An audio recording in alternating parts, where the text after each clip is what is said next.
اسی طرح حضرت کعب رضی اللہ تعالیٰ عنہ روایت کرتے ہیں کہ موسیٰ علیہ السلام نے پوچھا اے رب اقریب انت فاناجیک ام بعید فانادیک، اے اللہ یہ تو بتا، اگر تو میرے قریب ہے تو پھر میں تجھ سے سرگوشی کروں، ہائے ہائے، آہستہ آہستہ دل سے بات کروں، سرگوشی کروں، اور اگر تو دور ہے تو پھر اونچی آواز سے تجھے ندا دوں، کیا کروں؟ موسیٰ سے ہم نے پوچھا تجھ سے سرگوشی کروں یا پکاروں، کیا کروں، قریب ہے یہ بعید؟ قال یا موسیٰ انا جلیس من ذاکرنی، جو میری یاد کرتا ہے میں اس کے پاس بیٹھا ہوا ہوتا ہوں، اس کے پاس بیٹھا ہوتا ہوں۔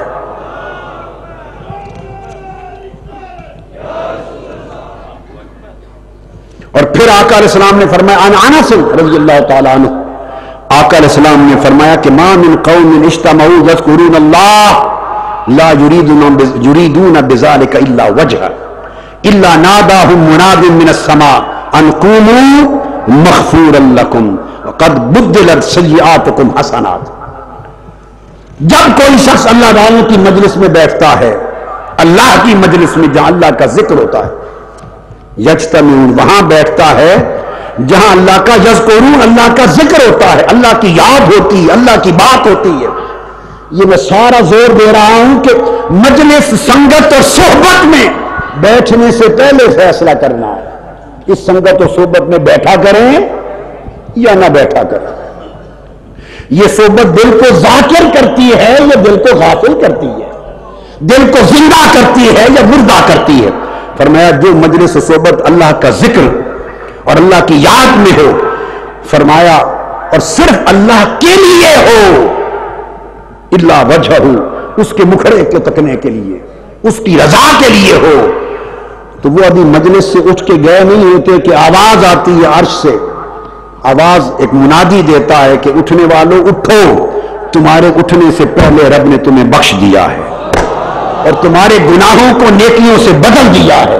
یہ فقط نیک صحبت کا فیصلہ اثر ہے، یہ فقط نیک صحبت اور سنگت ہے۔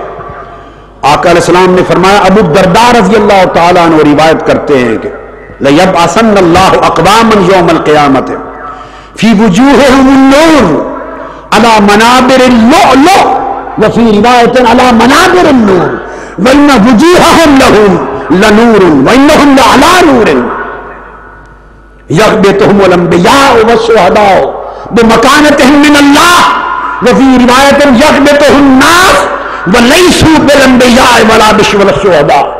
قیامت کا دن ہوگا، کئی لوگوں کو اللہ تعالیٰ اپنے قریب عرش کے پاس سامنے بٹھائے گا، جب کرسی رحمان رکھی جائے گی تو کچھ لوگوں کو اللہ پاک فرمائے گا ان کو میرے عرش کے دائیں طرف کرسیاں دو بٹھاؤ، ان کو میرے سامنے بٹھاؤ تاکہ یہ مجھے تکیں، کبھی کبھی حساب و کتاب لیتے ہوئے میں بھی ان کو تک لوں۔ اللہ کہیں بیٹھا ہوا دیکھ کر نبی اور شہید بھی رشک کریں گے کہ باری تعالیٰ یہ لوگ نہ تو نبی ہیں نہ شہید ہیں، مگر پھر بھی وہاں تو نے بٹھا رکھا ہے جہاں بالعموم نبی اور شہید بٹھائے جاتے ہیں، اتنی قربت میں جگہ دی ہے، اس کی وجہ کیا ہے؟ جب یہ بات آقا علیہ السلام نے فرمائی تو ایک اعرابی صحابی کھڑا ہو گیا اور گھٹنوں کے بل حضور کے قدموں پہ گر پڑا۔ امام طبرانی روایت کرتے اسناد حسن کے ساتھ، بیہقی نے بھی اس کو روایت کیا، طبرانی نے معاجم میں کیا، امام بزار نے کیا، بہت سے ائمہ نے 27 مختلف طرق اور اسانید کے ساتھ اس مضمون کی حدیثیں ہیں، 27 طرق مختلفہ کے ساتھ۔ میں نے الدر الثمین جو کتاب ہے فی فضیلت ذکر و ذاکرین میں وہ جمع کی، تو ایک اعرابی کھڑا ہو گیا، گر پڑا، فقال یا رسول اللہ ہلہم لنا نعرفہم، ان لوگوں کو خوش نصیبوں کا حلیہ بیان کریں ہمارے سامنے، کچھ ان کی تعریف بیان کریں، ان کے اوصاف بیان کریں، ان کی پہچان کرائیں تاکہ ہم ان کو جان لیں، پہچان لیں کہ وہ کون ہے۔ آقا علیہ السلام نے فرمایا قال هم المتحابون فی اللہ من قبائل شتى وبلاد شتى یجتمعون علی ذکر اللہ یذکرون. فرمایا یہ وہ لوگ ہیں جو اللہ کی خاطر آپس میں محبت کرتے ہیں. کوئی کسی قبیلے سے ہے، کوئی کسی خاندان سے ہے، کوئی کسی شہر سے، کوئی کسی ملک سے ہے، مگر وہ الگ قبیلے، الگ ملک، الگ وطن، الگ شہر، الگ صوبے کہاں سے چل کر آتے ہیں، دور دراز سے، اطراف و کناف سے. نہ باہمی کوئی رشتہ ہے، نہ رشتہ داری ہے، نہ جان پہچان ہے، مگر سارے مل بیٹھ کر ایک مجلس میں اس لیے بیٹھتے ہیں کہ یہاں مولا کی بات ہو رہی ہے، اللہ کی یاد کرتے ہیں، اللہ کا ذکر کرتے ہیں. فرمایا صرف اللہ کے ذکر کے لیے جمع ہوتے ہیں. فرمایا ان لوگوں کو اللہ قیامت کے دن عرش کے سامنے اپنی آنکھوں کے سامنے بٹھائے گا.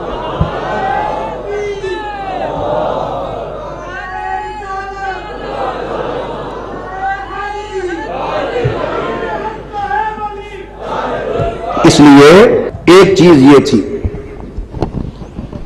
قلب سلیم کے لیے، پہلی بات کہ صحبت کا چناؤ ٹھیک کرے. امام حسن بصری فرمایا کرتے تھے کہ لوگوں جب کوئی صحبت، سنگت اور دوستی بناؤ تو پہلے یہ فیصلہ کرو کہ یہ سنگت قیامت کے دن کام آئے گی یا نہیں. جس دوستی نے قیامت کے دن کام نہیں آنا وہ دوستی یہاں بھی بیکار ہے. یہ صحبت ہے، یہ صحبت بری صحبت سیاہ دھوئیں کی طرح ہے. جس طرح کپڑے سیاہ ہوتے ہیں اس کے اثر سے، اس طرح دل بھی سیاہ ہوتے ہیں. دل پر سیاہی کے نقطے لگتے ہیں اور رفتہ رفتہ دل کساوت کا بھی شکار ہوتا ہے اور سیاہی کا بھی، سخت بھی ہوتا ہے اور سیاہ بھی ہوتا ہے. غفلت بھی آتی ہے، بدبختی بھی آتی ہے. اور اچھی صحبت سے ساری سعادتیں نصیب ہوتی ہیں. اب جائیں گے گھروں میں، محلوں میں، شہروں میں، علاقوں میں، صحبت دائمی بھی ہوتی ہے، صحبت عارضی بھی ہوتی ہے. عارضی صحبت ایک وقت کی مجلس، رشتہ دار اکٹھے ہو بیٹھیں گے، دوست یار ملیں گے، آپ گھر میں اکٹھے بیٹھیں گے تو دیکھیں کہ صحبت اس وقت جو صحبت ہے وہ دلوں کو مردہ کر رہی ہے کہ زندہ کر رہی ہے. اگر اس میں غیبتیں ہو، اس وقت کی نہیں، گھروں کی بات کر رہا ہوں، جب جائیں گے اگر غیبت ہو، چغلی ہو، شکوے شکایت ہو، دنیا داری ہو، لوگوں پر ٹھٹھا مذاق ہو اور ساری دنیا کے گورکھ دھندوں کا تذکرہ ہو، خدا کے لیے اٹھ جاؤ. وہ صحبت ملعون صحبت ہے، اس سے دل مردہ ہو رہے ہیں. نہ بیٹھا کرو ایسی مجلس میں. جب بیٹھو عارضی صحبت میں تو دل کی زندگی کا خیال رکھو، آخرت کی فکر ہو، دین کی فکر ہو، اللہ رسول کی بات ہو، اصلاح کی بات ہو، نیکی کی بھلائی کی بات ہو، بندے کی بات ہو تو اس کی اچھائی کی بات ہو، برائی کی بات نہ ہو. جو شخص دوسرے کی برائی دیکھتا ہے وہ مرتے دم تک کبھی اپنی برائی نہیں دیکھ سکے گا. ایک ہی برائی نظر آئے گی، بندے یا دوسرے کی دیکھ لے یا اپنی دیکھ لے. ایک ہی نظر آئے گی برائی، ایک ہی مہلت ہے. اس کی برائی دیکھ لے، ڈنڈورا پیٹ. اپنی برائی نظر نہیں آئے گی، کبھی اصلاح نہیں ہوگی. سو جن کو آخرت کی فکر ہوتی ہے وہ صرف اپنی برائی دیکھتے ہیں، دوسرے کی برائی کا فکر ہی نہیں ہوتا. دوسرے کی برائی نظر ہی نہیں آتی ان کو. جب نظر نہیں آتی تو غیبت، چغلی، شکایت، برائی کرنی کیا ہے. لایانی باتوں میں اور لغو اور لایانی باتوں میں بھی دل مردہ ہوتا ہے. اللہ کا ذکر، آخرت کا فکر، اللہ کے رسول کی محبت اور دین کا ذکر، یہ موضوعات ہوں خیر، بلائی، احسان اور معروف لوگوں کے لیے، یہ موضوعات ہو تو دل زندہ ہوگا. تو دل کو زندہ یا مردہ کرنے کا پہلا علاج اور زہر، دونوں چیزیں صحبت ہے. تریاق بھی صحبت ہے اور زہر بھی صحبت ہے.